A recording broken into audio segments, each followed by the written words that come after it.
This morning on DC News Now, we're tracking heavy rain at times during the morning commute. When we'll see drier conditions return. And Virginia pulls the plugs on phones in schools. We're getting reaction to the new policy. DC Council investigating Trayon White. All those in favor say aye. Aye. Leaders hoping to earn back the public's trust. And a new poll showing Angela Alsobrooks taking the lead in Maryland. How the race could decide the Senate's balance of power. Plus, maintaining an emotional balance. When you know you are not feeling like yourself, it is time to go into that toolkit. How to remain stress-free when life takes an unexpected turn. You're watching the station covering all of the DMV. This is DC News Now. All right, well, good morning, and thanks for starting your morning with us here on DC News Now. I'm Tanaya Wright. Yeah, good morning to you. I'm Corey James. Shanika is keeping on those roads. It's a wet one out there for you, so definitely be safe if you're going to head out the door and get behind the wheel this morning of legal age. Yes.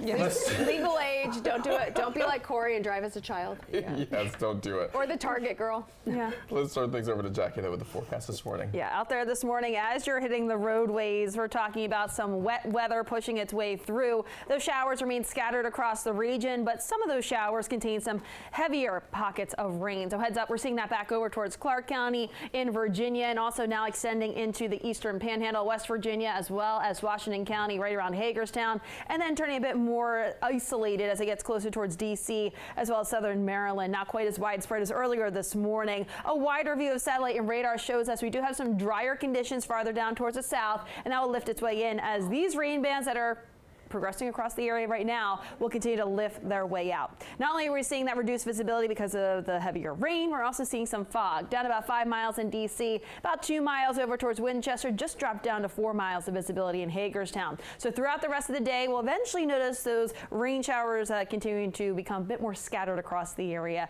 and we'll see some dry times with highs into those middle 70s. Shanika's back with the all-important look at those roadways. I know it's starting to become a bit more busy out there this morning. Oh yeah, busy it is. Take a look at this. 95 heading northbound, you're seeing a lot of brake lights out there. Now this is in Stafford County, right near 630 is where you're going to find crash activity. I do believe that is to the left. So let's look at your maps, looking at overall congestion. So off of 7 Leesburg Pike, we had a problem there right near Hamilton Station. That's now gone. Check out the 14th Street Bridge. So if you're heading into the district, it looks like everyone in the world is heading into the district right now. You're seeing a lot of brake lights there, so definitely leave early if you're in Northern Virginia and have to get to the district. Thank you, Shanika. As heavy rain continues to fall around the DMV, you can expect to see some localized flooding. Yeah, DC News Now, Jean-Marie Sissay is live this morning on the road with tips on the conditions as you head out this morning to get to where you're going. Jean-Marie, how's it looking out there? Yeah, good morning. We've been driving around Old Town Alexandria, and as I've been saying all morning, the rain gets heavy and then stops, gets heavy again and then stops. But the roads are definitely slippery out here. Now, as you are driving throughout the morning, just be aware of that, and also you should expect to see some flooding as the rain continues. Right now, we're just seeing some light rain, but about 30 minutes ago, the rain did get heavy earlier. So at least this is getting a lot better for those heading into work this morning. But again, as the rain continues to fall throughout the day, you should expect to see some flooding across the region. Now, with so many people out on the roads this morning, here are some tips to make sure that you are staying safe during this time frame. So one, you want to make sure that you're staying alert as much as possible as you are driving out on the roads this morning. If you do see any flooding on the roads, do not drive through it. Turn around, don't drown. That is your key thing to stay safe this morning. And then also, you're encouraged to move to higher ground if you do see any flooding, and you're always encouraged by police to drive with your headlights on and your windshield wipers on as well. Now again, just taking a look at the roads, you can see it's pretty wet, pretty slippery at some times, so definitely give yourself some time this morning as you're heading out on the roads to make sure that you are staying safe. But as of right now, your commute is looking pretty good to go, but just be aware that we should expect to see some flooding throughout the morning and throughout the day later on today as this rain continues to come down. For now, reporting in Alexandria, Virginia, I'm Jean-Marie Sissay, DC News Now.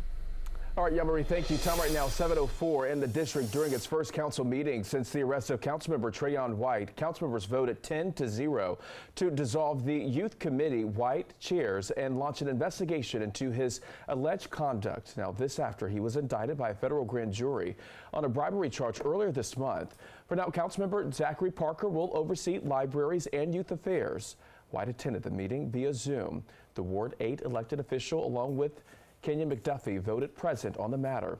McDuffie chairs a committee working with an outside legal firm to investigate White's alleged conduct. The committee is expected to release a report by December 16th. The council will then decide what type of punishment, if any, White will face. Councilmember White will have a chance to respond to that report.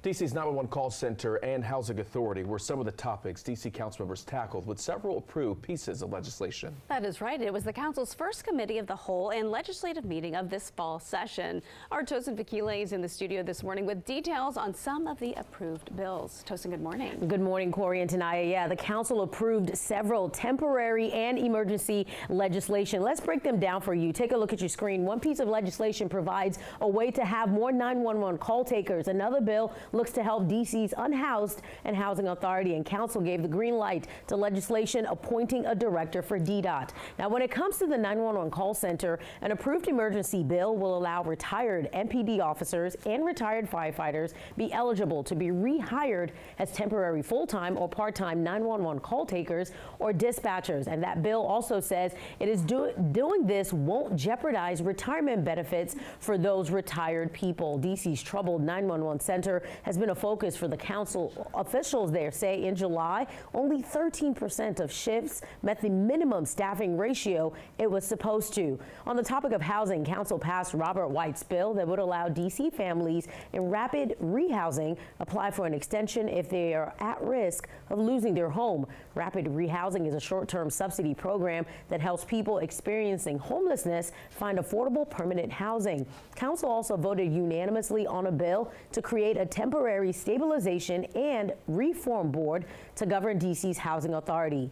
Council took on transportation as well, appointing a director for the Department of Transportation. They passed a bill confirming an emergency basis, appointing Sharon Kirschbaum as the director of the District Department of Transportation.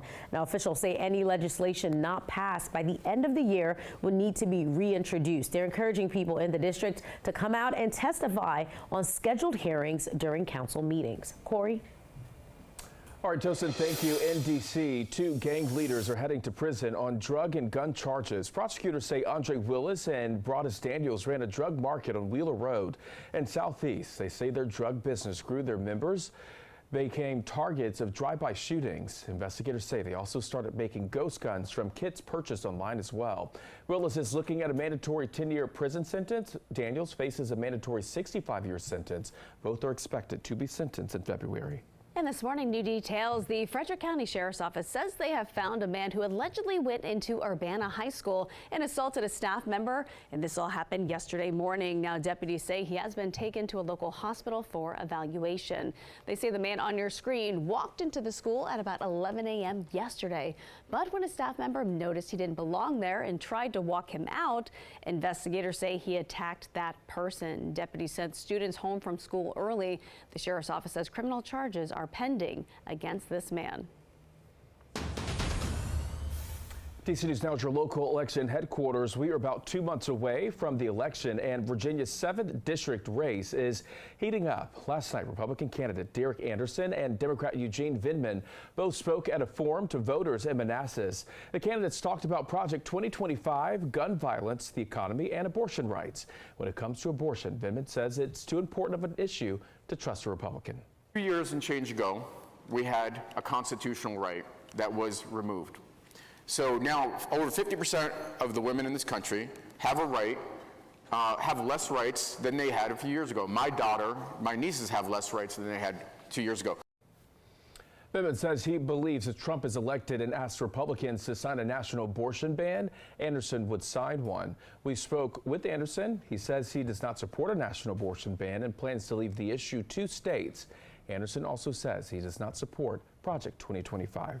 And early voting starts this Friday in Virginia. You can register to vote the same day, but if you want to avoid a provisional ballot, you need to register and have your information updated by October 25th. That is also the last day to apply for a mail-in ballot. All right, well, Metro continuing its rollout on newer, higher fare gates. Yesterday, they posted this video on X. Now, the video is from the Dulles Metro station.